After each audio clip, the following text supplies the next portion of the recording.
The soul, tied up in the cage of self, is determined to soar like a caged bird. The prison of body is an impediment. Spirit struggles hard to fly away. If it's strong enough, it soars away. If not, it wanders around in the cage until it flies away with the cage. أعوذ بالله من الشيطان الرجيم بسم الله الرحمن الرحيم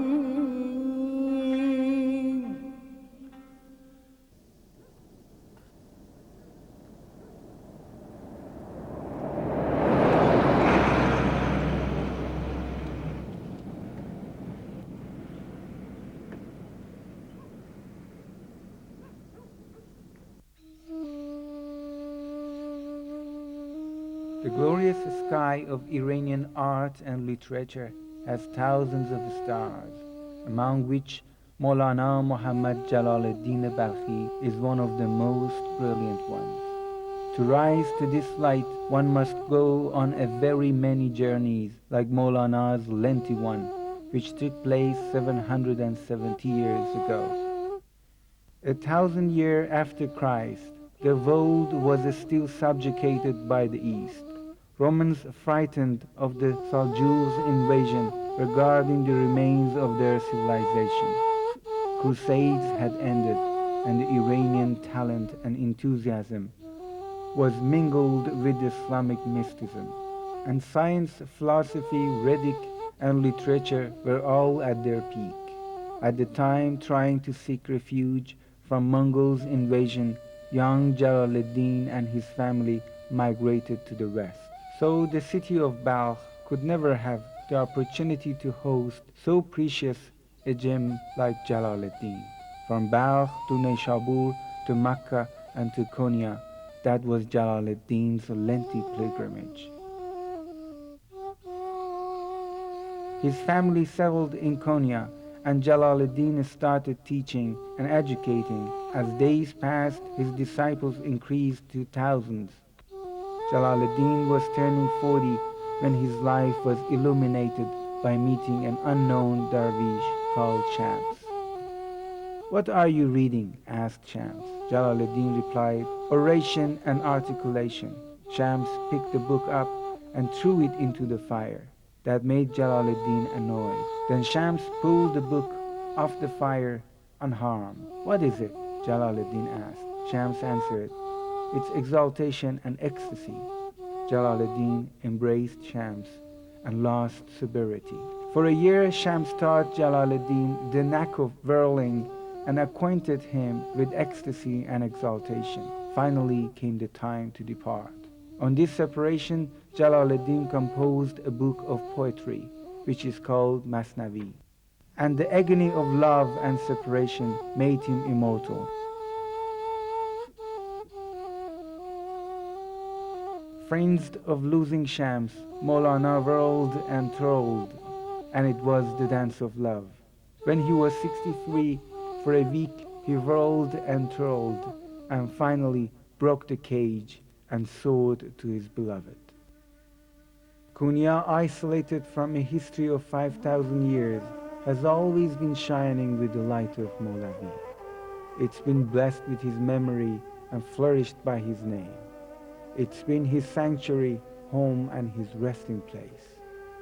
It seems that Konya was born again out of history to host Molavi for 43 years, so that he would live, have descendants, compose his poems, and pass away. And what an ironic destiny!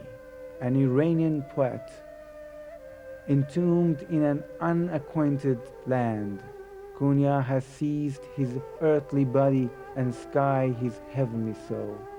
Hence, the sky has always been azure, and it shall be forever.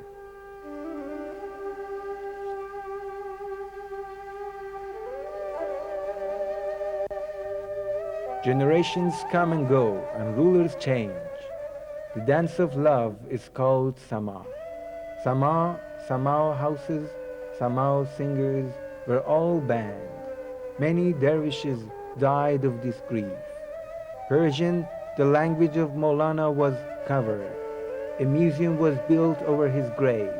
His tomb was garnished and his emblem was altered.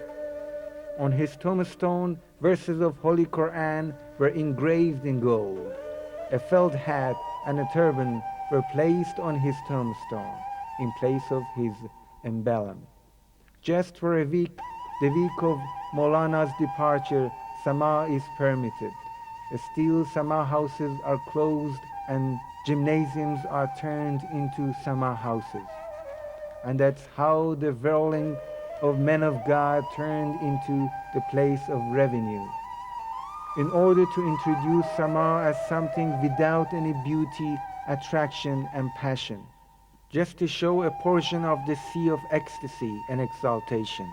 Yet it's a vain dream of that delightful dream. The universe is constantly turning round and round, and every being in it too. And it's said that the poet, time to time, would whirl and whirl and whirl in rapture and ecstasy, at school, in monastery, or on streets, or in bazaars. Their hat is a symbol of gravestone. Their white garment is a symbol of death. And the ritual first begins by chanting some verses from the Holy Quran and eulogize the Prophet Muhammad. They play the pipe, which is a symbol of departure. And then the whirling dance of dervishes begins. They salute each other to reviver Sultan Valad, Maulana's son. The dancers remove their robe, which is a symbol of material covering, and unite to become one. Then, by kissing the sheikh's hand, the dervishes ask permission. One hand towards the sky and the other one to the earth, which means getting from the Creator and giving to the Creator. And this is the ecstasy of being invited to the light. بازا هر آن که هستی بازا گر کافر و گبر و بت پرستی بازا این درگه ما درگه نومیدی نیست صد بار اگر توبه شکستی بازا Gel ne olursan ol yine gel. Kafir, putperest, mecusi olsan da yine gel. Bizim dergahımız ümitsizlik dergahı değildir. 100 kere tövbeni bozmuş olsan da yine gel.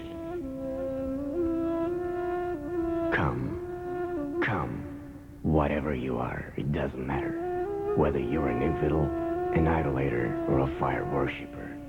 Come, our command is not a place of despair. Come, even if you violate your swear 100 times. Come again.